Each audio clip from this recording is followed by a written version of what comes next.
for me, I started wrestling, boxing when I was about 6 years old. I was a little tiny kid, so um, that's how I got started. I knew once I started doing, I knew it's what I wanted to do, either that or being in the WWE.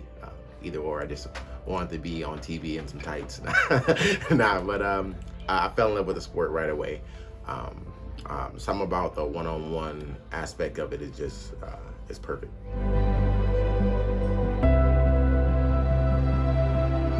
The reason I chose MMA over boxing was just because the tools, the skill set. Like I said, I had started wrestling and boxing around the same time, so in MMA you can use everything. You can kick, you can punch, you can slam, you can grapple. I've always been a man that likes variety, so the more tools I can use, the better fits my personality. So I definitely feel like MMA was the best suited for me. However, I do love boxing. I wish I didn't wait so late to actually have some actual boxing fights, but it was worth the wait. My very first pro fight was at Fight Club OC under Roy Egerberg. Place was amazing.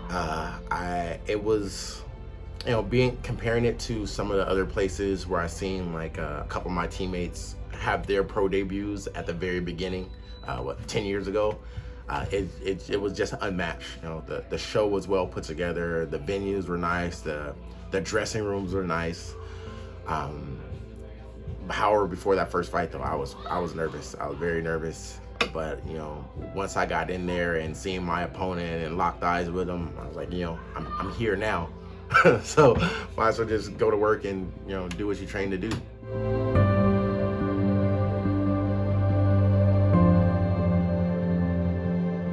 My UFC run was amazing. I mean, of course, it definitely could have been a lot better just because I should still be there. But the experience, the people I've met, the challenges I've met, the opponents I've fought, it was all worth it. It only made me who I am now. I fought some of the best guys in the world. I fought a guy who I had looked up to growing up in this game, and beat him. So it definitely helped me with my confidence, knowing that I belong at the top of this sport.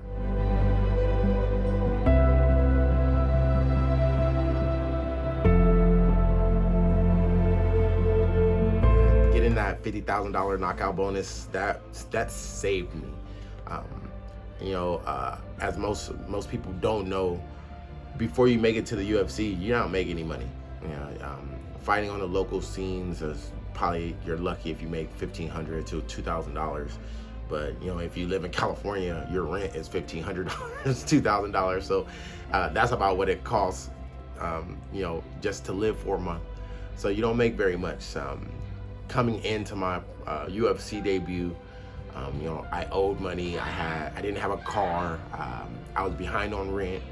You still got to pay your team and your coaches. So if I would have just fought and won, I would have been still, I probably would have just been breaking even, probably catching up on my rent and paying back the people I need to pay back after paying everybody. But getting that $50,000 bonus, that saved me. I was able to buy a car, put my family ahead on our rent and bills for a few months. So just to give us some cushion, and it was perfect. It was amazing. I am a 4-time MMA champion. I am the first ever Fight Club OC welterweight champ. Won that 2 separate occasions. The first ever CFX champion at welterweight, and now I am currently the Up Next middleweight champion. And hopefully this fall going to snatch up the unified title up in Canada.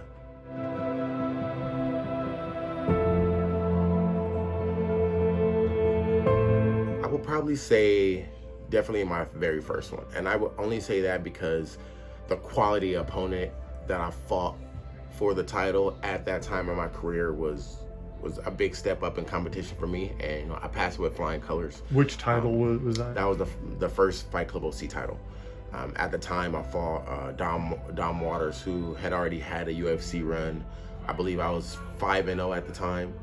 6-0. So it was a good opportunity for me.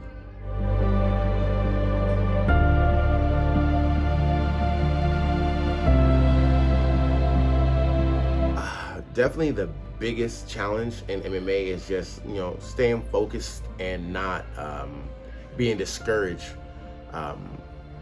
Knowing that it's not a sprint, it's a marathon.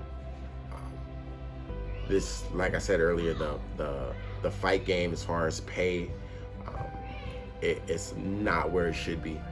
So you really have to sacrifice, sacrificing time with my family, sacrificing their well-being, because I should probably just go out there and get a job to where I can put money on the table, so we don't have to stress about bills. But chasing this dream, that's the biggest obstacle, is just to stay focused and be able to chase this dream.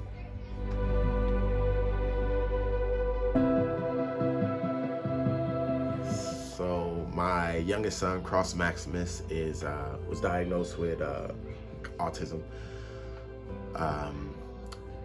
Definitely a new challenge. It was weird just because I have 2 older sons, and in my eyes, it's like, okay, dude, look, I have these studs of children, like they're perfect. There's nothing wrong. They're athletic, they're smart, they're funny.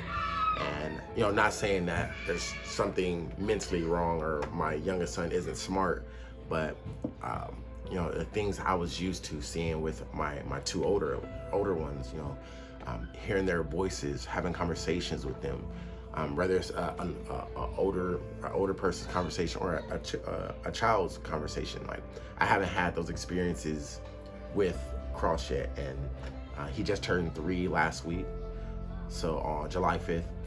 So I think that's the biggest struggle for me is, I just want to know what he sounds like. I just want to hear his voice. In my eyes, he's still perfect. He's a cool kid. He's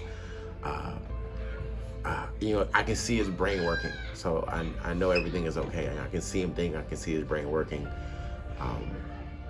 He's just, he may not, he doesn't talk a lot, but that's just because he's thinking. He's thinking of a master plan. When he's ready to talk, he'll talk to me.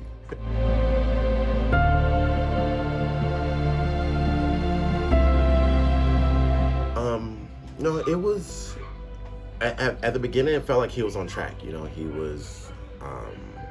was talking. He would say my name, mama, dada.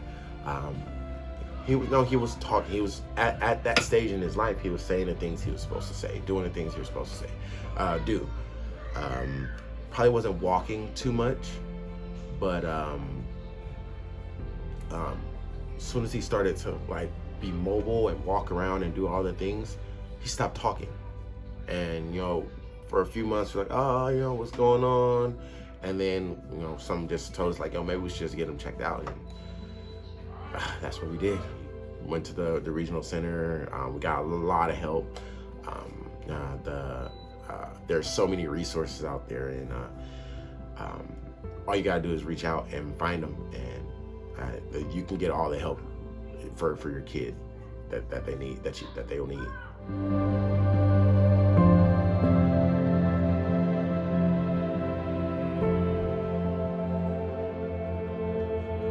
It was definitely hard. Like I said, I had 2 kids who in my eyes were like, oh, perfect, like there's nothing wrong.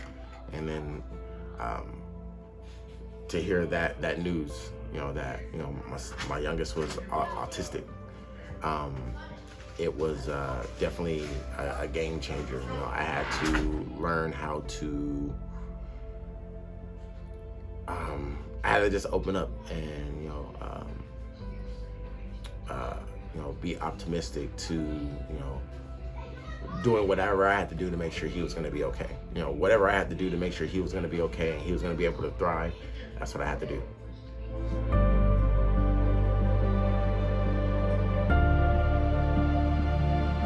His typical day is, pretty much whatever I'm doing.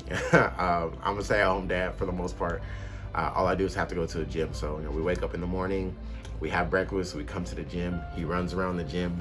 If all the other kids are out of school, he's playing with the kids, or if not, he's just on the mats with us. He loves his cocoa melon, so usually when we're at home, he's either in his cocoa melon chair watching cocoa melon, or playing with his blocks. We have a lot of things at home to help with his thinking and help with his progression. We have a therapist that comes to the house 5 days a week. They sit with him, they help him with his motor skills functioning. And that's for about 2 to 3 hours a day. So he has a lot of help. And then at night, we're usually hanging out with his family, go for his walks in his wagon. So, he's definitely, he definitely runs the household. Whatever he wants to do, everybody has to follow suit. He's not shy to grab us and pull us to what he wants. That's how he communicates. So if he wants something from the fridge, if it's something he can't reach, he'll grab one of us and drag us to the fridge. So he has a lot of help. His brothers are a huge help.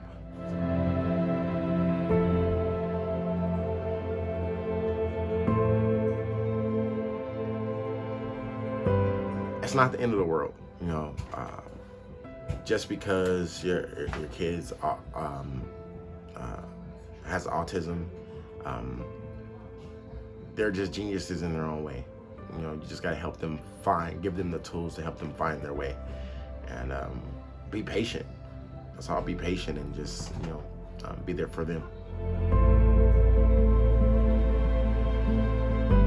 Don't lose your confidence. Work on your tools. Work on your craft to sharpen all your tools.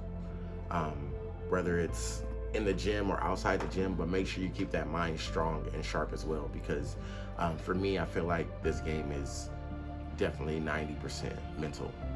Once you get to the point where you don't care who's standing in front of you because you did the work, you're gonna be fine every time.